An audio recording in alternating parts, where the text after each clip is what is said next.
is Jessica Kim from the 7th grade leadership. Can you tell me what's your name? My name is Natalia Badia, and I'm from 7th grade. It's my pleasure to be here. My name is Mr. Coward. Heyman Shin.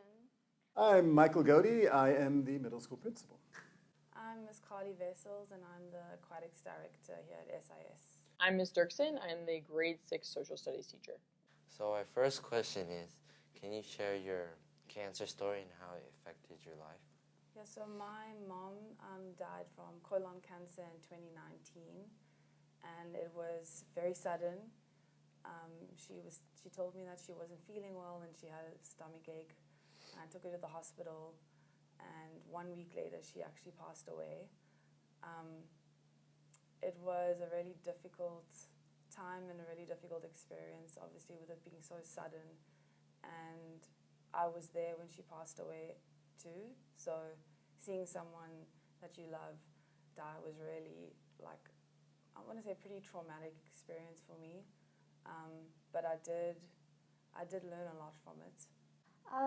My mom was diagnosed with cancer back in 2023. She had a tumor in her body, and she had to have surgery to take it out.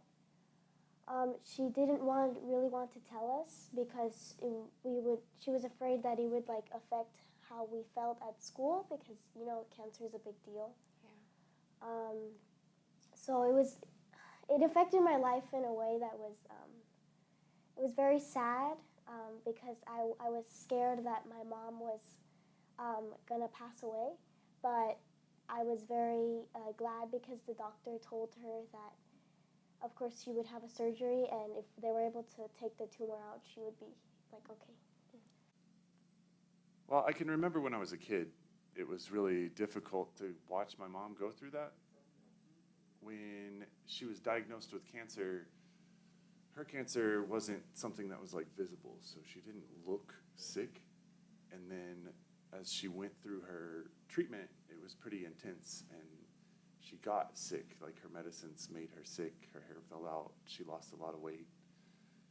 And she really wasn't able to have energy at home or those sorts of things that I was very used to. My mom's a very strong woman. So it was really challenging to kind of have to go through that, especially at a big transition point in my life. I was graduating high school and kind of looking forward to what was next, but also just very, very afraid. Well, before he passed away, I was in really good terms with him. So the fact that he actually passed away, it didn't really come to me at first because I was really young. But now that I know that he actually is not in this place where I'm living in, it's kind of sad every time I think about it. But now, can you please tell us how you feel about cancer and how you first felt when you heard the news? Scared. It is scary when someone you love has cancer. It's terrifying, and this was during COVID. So, during COVID is when the hospitals were hurting and all of that. So it's a scary thing, and you have to go through the emotions of what if. It's always the worst case scenario. So yeah, so right now the emotions are there now because she's put off going back to the doctor. Come on, Mom, you got to go, and she's probably going to go in the next month or so.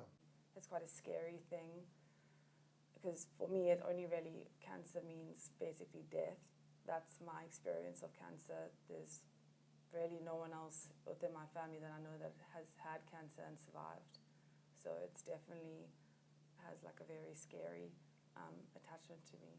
Yeah, I think it's scary. I was 18 in first year university, and my dad had a really big surgery, and he had part of his spine taken out, and he had skin moved around, and he was really, really sick and injured for a really long time.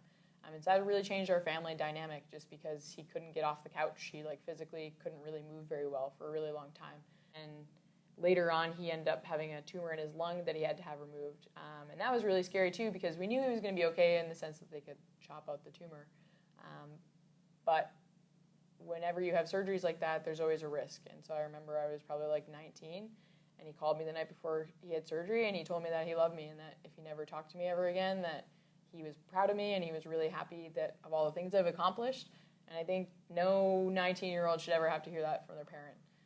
And so how do we make sure that that never happens to anybody else? I was very scared, again, because I thought my mom was going to pass away. You know, just praying and having faith that she's going to be okay. And I know that I felt very angry. It didn't feel fair that she had to go through something like that. I didn't know really anything about cancer, and so I was very